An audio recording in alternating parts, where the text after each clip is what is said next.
Bonjour chers élèves, aujourd'hui nous allons commencer l'étude du 3e module. L'objectif consiste à étudier un roman à thèse. On va travailler sur le dernier jour d'un condamné de Victor Hugo. Comme vous l'avez remarqué, on retrouve ici le genre littéraire roman. Vous avez déjà abordé avec l'œuvre d'Ahmed Sfrioui, La boîte à merveilles, le roman à caractère autobiographique. Cette fois-ci, on va voir un autre sous-genre du roman, à savoir le roman à thèse.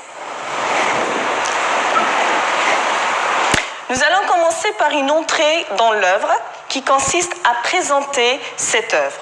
On se posera certaines questions qui vont nous permettre de connaître cette œuvre, de mieux la découvrir. Alors, le support sur lequel nous travaillons sera bien évidemment le dernier jour d'un condamné de l'écrivain français du 19e siècle Victor Hugo. L'objectif de cette séance consiste à reconnaître quelques caractéristiques du roman à thèse.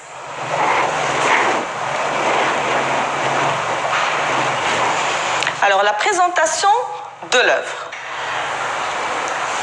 nous met devant le titre. Vous allez le trouver à la première page de couverture de votre œuvre. Il est écrit en gras, il est mis en valeur en gras, et c'est le dernier jour d'un condamné. On se focalisera sur le nom jour,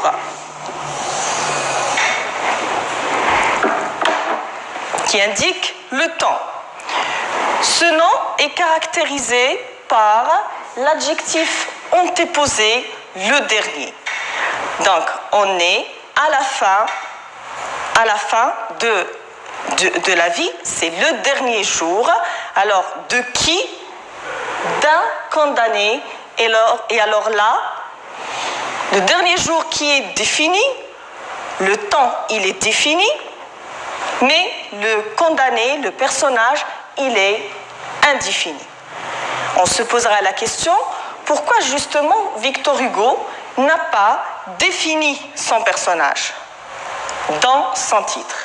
Tout simplement parce que Victor Hugo ne vise pas à défendre un seul et un unique condamné à mort qui a commis un certain crime, mais son objectif ou l'objectif de l'œuvre, c'est de défendre tous les condamnés à mort. C'est pour cela qu'il a utilisé un article indéfini. Sa défense est ainsi ouverte et élargie à toute la catégorie des personnes et des personnages qui sont jugés dans les œuvres sur le plan fictif comme étant des condamnés voués à la mort.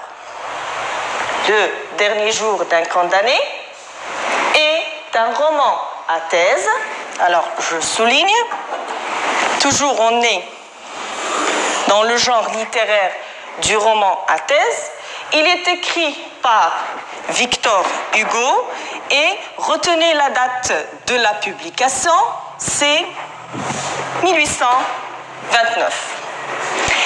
Alors, Le dernier jour d'un condamné est un roman à thèse qui se compose de 49 chapitres de longueur variée. Ça veut dire quoi de longueur variée? Ça veut dire que vous allez trouver des chapitres qui s'étalent sur des pages et vous allez trouver aussi, par contre, des chapitres qui sont très très courts. Ça veut dire que les chapitres de cette œuvre, les 49 chapitres, ne sont pas de volume équilibré. Le dernier jour d'un condamné est un récit qui prend la forme d'un journal intime ou d'un monologue intérieur.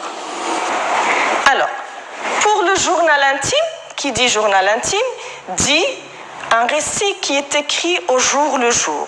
dans lequel le personnage ou le narrateur raconte les événements qu'il vit chaque jour.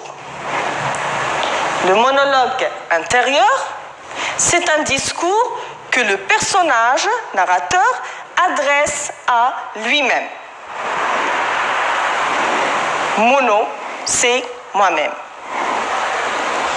Alors, de ce fait, le dernier jour d'un condamné, c'est un titre qui nous informe depuis le début, avant même d'entrer dans la lecture et la découverte de ce roman de très près, il nous informe sur deux idées.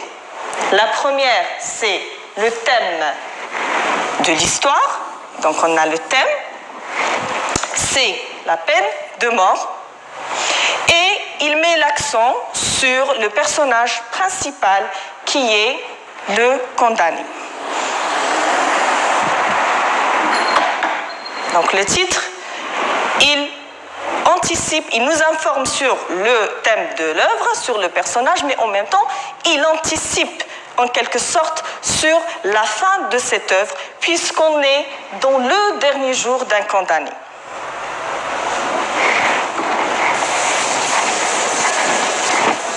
Nous passerons toujours dans le cadre de cette présentation de ce roman à thèse au point suivant, qui est la biographie de l'auteur. Alors là, on se posera la question qui est l'auteur du dernier jour d'un condamné. C'est Victor Hugo. Il est né le 26 février en 1802 à Besançon. Date et lieu de décès, c'est 1885 à Paris. Cet écrivain est connu par son activité littéraire qui englobe en quelque sorte tous les genres de la littérature. On a Victor Hugo l'écrivain, Victor Hugo le poète, Victor Hugo le dramaturge. Il est écrivain puisqu'il a écrit, produit plusieurs romans. Il est également poète puisqu'il a rédigé plusieurs recueils de poésie, mais également un dramaturge car il a une panoplie de pièces de théâtre. Il est, comme on l'a déjà signalé depuis le début, de nationalité française. Cet auteur s'inscrit généralement dans le courant littéraire du romantisme. C'est un courant qui est apparu au XIXe siècle et qui est marqué surtout par l'exaltation du moi. Les œuvres principales de cet écrivain sont, pour ne citer que Hernani, Notre-Dame de Paris, Les Châtiments, Les Contemplations et Les Misérables. Le contexte historique. Alors, quel est le contexte qui a poussé Victor Hugo à produire cette œuvre littéraire? On retient que Victor Hugo, c'est un écrivain engagé. Quand on dit écrivain engagé, ça veut dire qu'il s'inscrit dans la littérature de l'engagement. Cela veut dire aussi que l'auteur, il s'engage dans les causes et les idées de son époque, de sa société. Il prend une position, soit pour, soit contre une cause ou un événement de la société. Il est engagé, mais il est également un homme politique. Victor Hugo écrit Le dernier jour d'un condamné et le publie en 1829. Cette date nous renvoie à la période du règne du roi français Charles X. À cette époque-là, la peine de mort était encore appliquée en France, puisque elle n'a été abolie qu'en 1981. Alors c'est pour cela, dans ce contexte-là,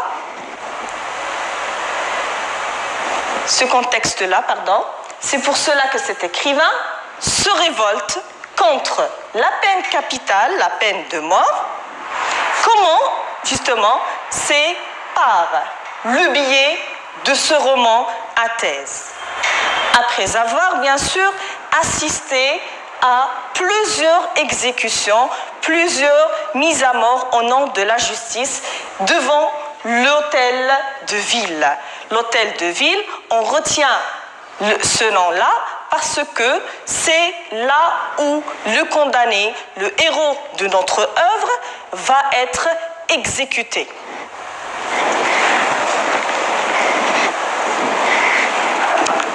Roman à thèse. On a vu que Victor Hugo, c'est un écrivain engagé. Il a été indigné par le nombre très grand des exécutions à cette époque. Il avait l'habitude de passer devant l'hôtel de ville et assister à des spectacles d'exécution. Il considérait que la peine de mort est une peine inhumaine. Donc, il s'est engagé, il a pris une position et il l'a écrite, il a exprimé cette position à travers son œuvre qui est Le dernier jour d'un condamné. Donc, c'est un roman qui porte un message, qui a un objectif, qui est dicté par une circonstance sociale et historique, également politique. Mais elle reste, cette œuvre, une œuvre littéraire, parce que c'est un roman. Le roman à thèse,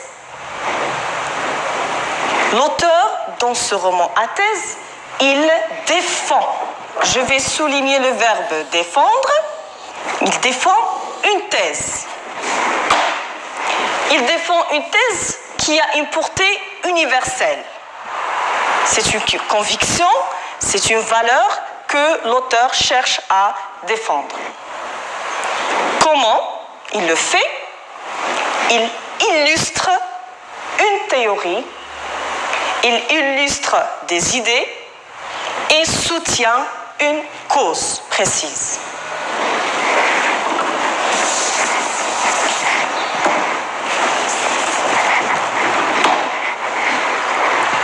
Toujours dans le cadre de la présentation, de la découverte de cette œuvre, on ne peut pas aborder un roman sans s'intéresser à ses personnages. Alors on a deux catégories de personnages, des personnages qui sont principaux et d'autres qui ont un rôle secondaire. Le premier personnage que nous avons dans ce roman à thèse est bel et bien le condamné. Il est déjà présenté dans le titre de cette œuvre.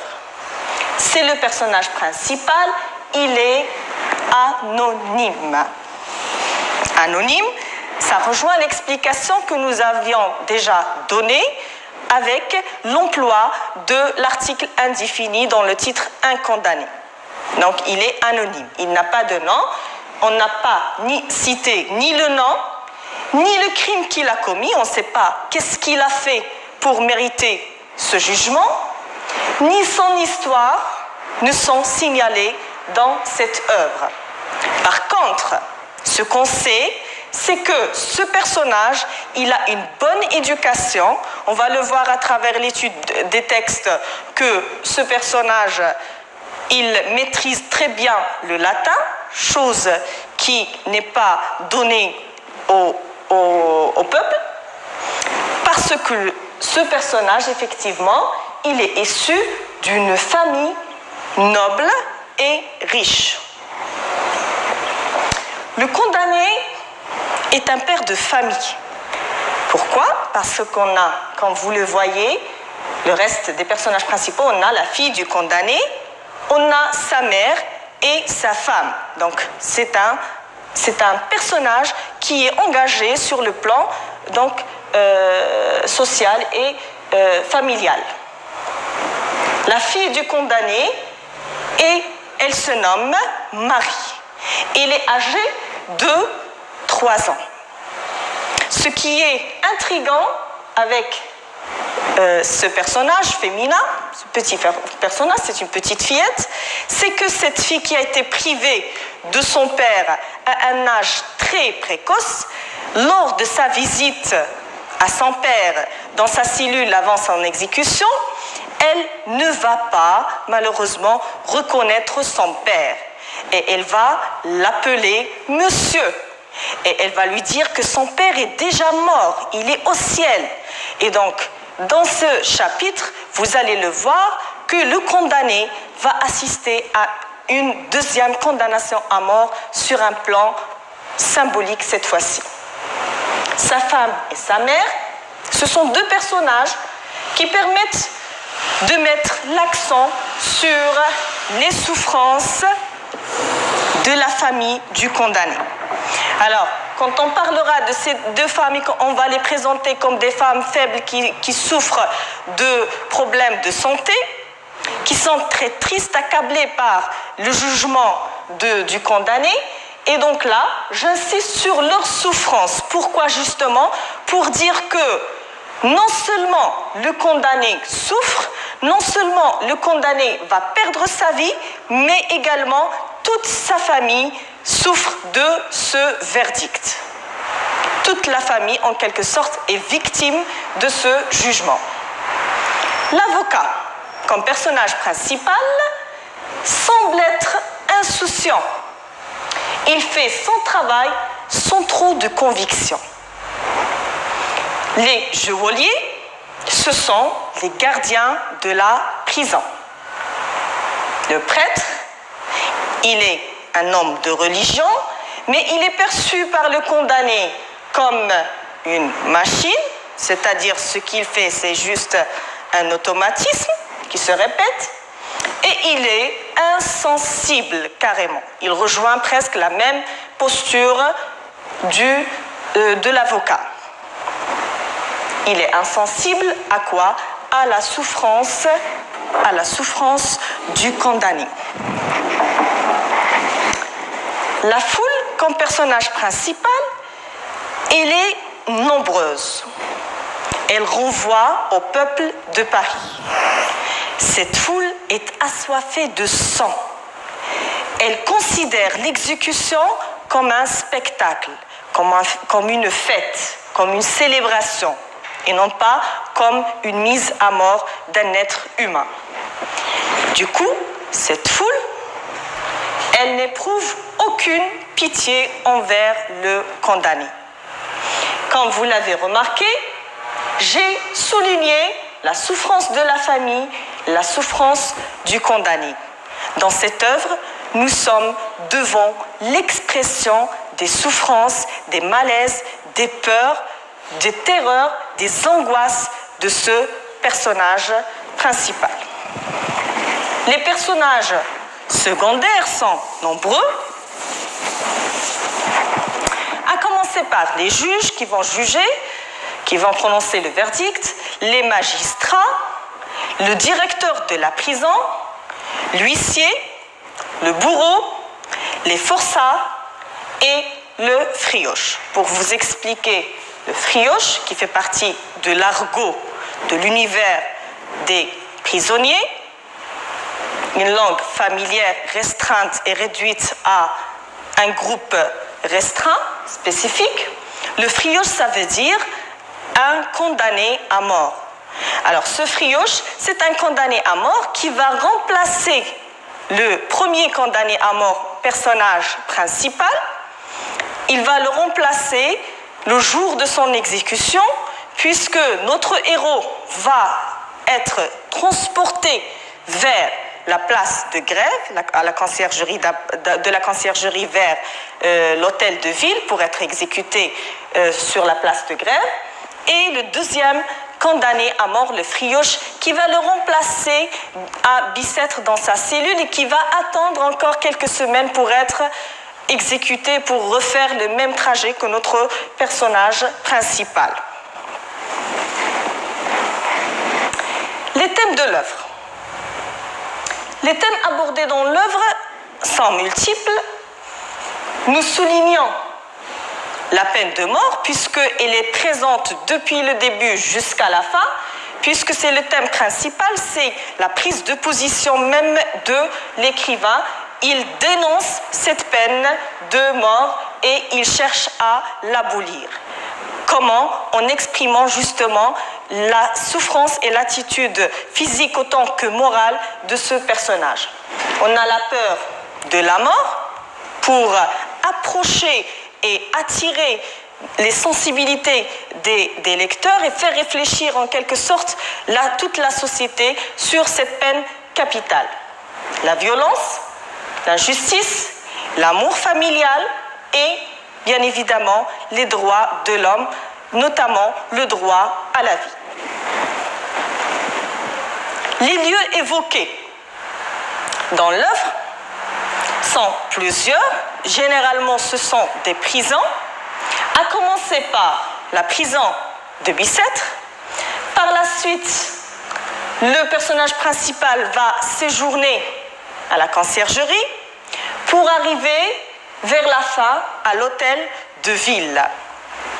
Le quatrième lieu, qui est la place de Grève, c'est le lieu où le personnage sera exécuté par le bourreau, avec toutes les acclamations de la foule qui est, on l'a déjà cité, assoiffée de sang.